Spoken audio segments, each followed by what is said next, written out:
Hadis ke-12 dari hadis Arba'in.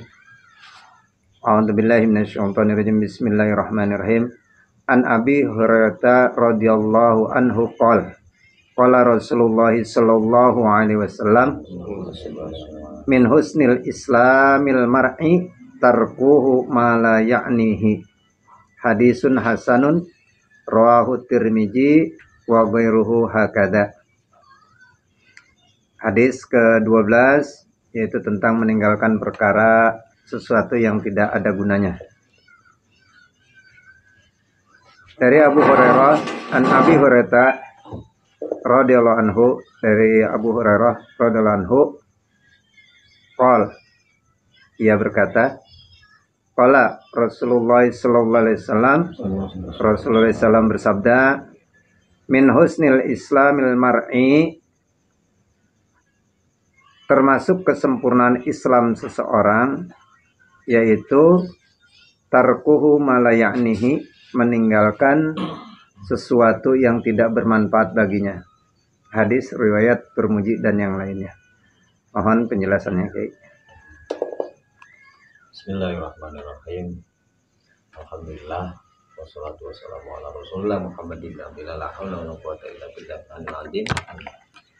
Amma ba'du, mengenai tentang min husnul islamil mar'i tarkuhu ma la ya'ni adalah bagian daripada kebaikan Islamnya seseorang menjadi satu barometer perilakunya adalah meninggalkan sesuatu hal yang tidak berfaedah. Satu. Yang kedua, tidak bermanfaat. Yang ketiga, meninggalkan sesuatu yang sia-sia, sesuatu yang dianggap oleh syariat itu tidak memiliki makna ataupun manfaat pada perbuatan tersebut. Contohnya seperti apa? Seperti ketika kita bergadang. Ketika kita bergadang membicarakan hal-hal yang di luar daripada kemanfaatan, seperti berbicara tentang keburukan orang lain, berbicara tentang aib orang lain, berbicara tentang sesuatu yang sir yang harusnya disembunyikan malah ditebarluaskan. Itu menjadi tolak ukur kebaikan ataupun keburukan orang Islam, terletak pada seberapa jauh ia meninggalkan sesuatu hal yang tidak bermanfaat itu sendiri.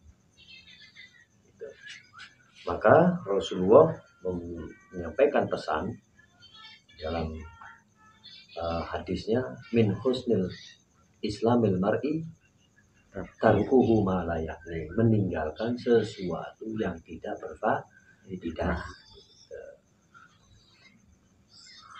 Konteksnya sangat banyak, baik dari sisi muamalah, dari sisi sosial, ya, dari sisi belajar pun, belajar yang sekiranya membawa manfaat apa, belajar ilmu apa.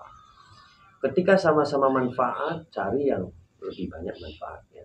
Berarti belajar ilmu yang seperti apa yang banyak manfaatnya? Tentunya ilmu yang membawa kita tambahnya takut kita kepada Allah. Satu, tambahnya kita cinta kepada Rasulullah, tambah mengenal tentang Nabi kita sendiri, tambah mengenal tentang zuriyahnya, dan juga tambah mengenal saudara kita, tambah menyayangi tetangga kita, kerabat-kerabat kita, semuanya. Nah, berarti ilmu yang bermanfaat adalah ilmu yang menyangkut tentang hati, begitu. Ahwalul qalbi, ilmu yang menyangkut tentang keadaan hati. Ada sebuah ibarat orang yang alim, orang yang sudah wawasannya tinggi, namun karena ahwalul qalbinya, keadaan hatinya masih belum bisa menerima, maka ilmu yang ia peroleh tidak bermanfaat buat dirinya sendiri aja, tidak bermanfaat. Maka ketika berbicara mengenai tentang ilmu yang bermanfaat, maka akan berbicara mengenai tentang ilmu yang berkaitan tentang hati. Kenapa? Karena di kitab Ihya Ulumuddin dijelaskan bahwa al-ilmu ilmani. Ilmu itu ada dua. Al-ilmu fil lisan, ilmu mengenai tentang lisan, ataupun mengatur tentang retorika bahasa, atau yang disebut dengan bidang ilmu mantik dan juga balaghah. Yang kedua, al-ilmu fi ahwalil qalbi, ilmu mengenai tentang keadaan hati, atau yang dikenal dengan ilmu hikmah. Jadi bukan pemahaman seperti orang umum, ya, mengenai tentang ilmu hikmah itu sendiri, seperti orang yang nyembur, ya, ataupun orang dengan pengamalan hizibnya, orang dengan pengamalan torekohnya dan lain sebagainya, atau bisa ngobatin, bisa memberikan kejayaan, bisa memberikan amalan-amalan yang membuat dirinya menjadi hebat. Nah, itu ilmu yang kurang bermanfaat. Apa titik kurang bermanfaat? Yang menjadikan dirinya tambah sombong, menjadikan dirinya tambah bangga.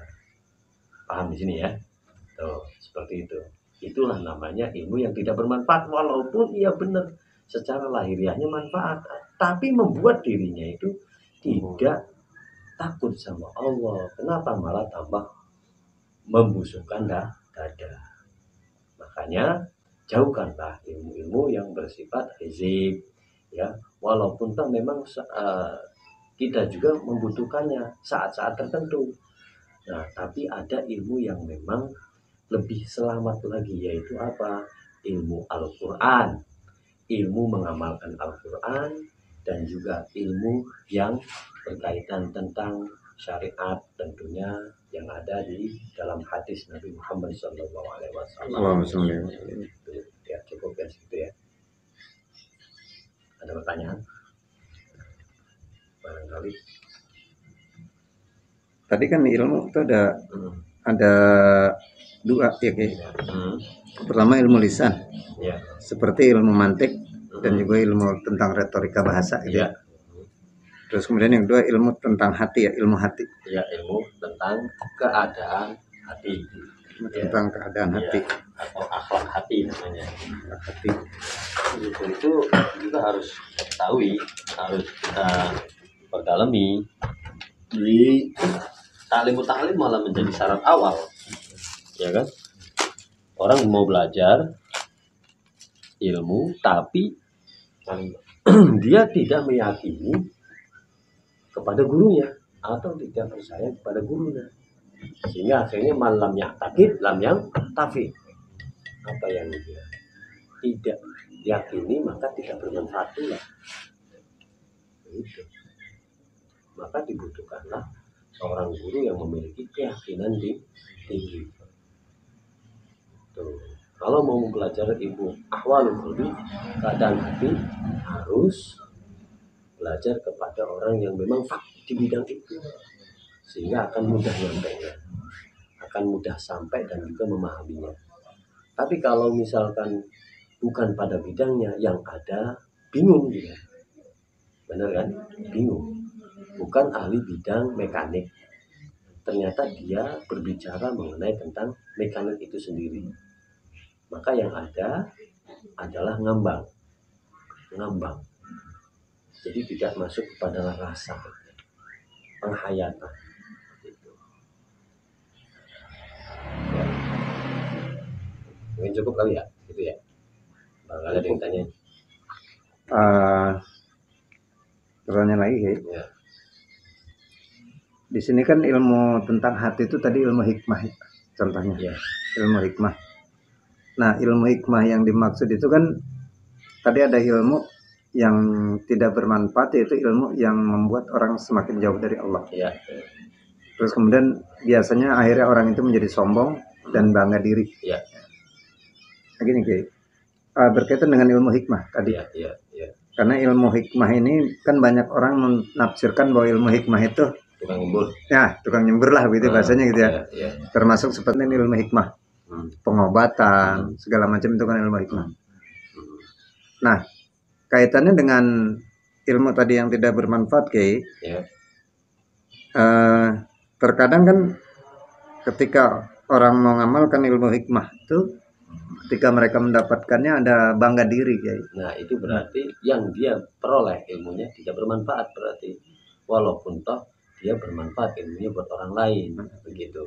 Artinya bukan setiap ilmu itu tidak bermanfaat, ada manfaatnya, tapi sedikit yang dia peroleh, begitu. Mengapa demikian? Karena tidak sesuai dengan usulnya, tidak sesuai dengan usulnya. Apa itu usulnya? Adalah wama umiru illa liya'budullaha mukhlishina lahuddin. Ya. Dan juga di hadis lain, barang siapa orang yang mencari ilmu, ya kan, itu kalau dia mencari ilmunya karena ingin mendapatkan perhatian dari manusia, ingin mendapatkan pangkat ataupun jabatan dari manusia, dan juga ingin mendebat para alim ulama, falyatabawwaq ma'adahu minan nar, maka bersiap-siaplah duduk di atas neraka. Nauzubillah min dzalik. Kalau toh orientasinya mencari ilmu hanya untuk mendapatkan perhatian manusia, hanya untuk popularitas saja, hanya untuk yaitu ingin dipandang manusia, ingin disegani manusia, ingin mendapatkan kejayaan di tengah-tengah masyarakat, maka bersiap-siaplah ia duduk di atas neraka. Siapa orang yang ini ya dalam mencari ilmunya ingin mendapatkan satu pamor di depan para alim ulama, dan juga ingin mendebat seluruh ulama-ulama yang ada, kan gitu, mau ulama yang sepulang, wah ini mah nggak sejaman lagi, apa siap-siap duduk di atas neraka. Itu di kitab Mukhtarul Ahadits ada di situ banyak ya. Maka di kitab Ihya Ulumuddin sebagai kitab tasawuf ya, dan di situ labnya, laboratoriumnya ada di situ, maka berhati-hatilah kalau kita mencari ilmu. Sebelum mencari ilmu, benahi dulu niatnya. Niatnya itu namanya ilmu niat aja udah panjang kali lebar untuk dijelaskannya. Maka dibutuhkan yang paling aman adalah kita butuh pembina dulu ataupun pembimbing dulu yang benar-benar dia mau membimbing. Ikhlas, ittabi'u man la yas'alukum ajra wa hum muhtadun. Ikutilah orang yang dia itu tidak mau minta upah kepada kalian, karena mereka semua itu mendapatkan petunjuk langsung dari Allah. Betul, batu dalilnya, iya kan, sering dibaca kan ya sih. Iya. Nah, tapi nggak dipakai. Kenapa nggak dipakai? Karena hatinya masih belum jadi tanah yang subur, masih jadi ya tanah yang tandus, Pasir, ya, masih jadi pasir. masih jadi pasir, atau kalau jadi batu mau udah ngeri dah ya. Wallahu a'lamu bis subhanakallahumma wa bihamdika asyhadu an la ilaha illa anta astaghfiruka wa atubu ilaik. Assalamualaikum warahmatullahi wabarakatuh. Waalaikumsalam warahmatullahi wabarakatuh. Terima kasih, Kiai. Ya, sama-sama. Semoga ilmu yang dipelajari membawa manfaat buat kita semua. Amin ya rabbal alamin.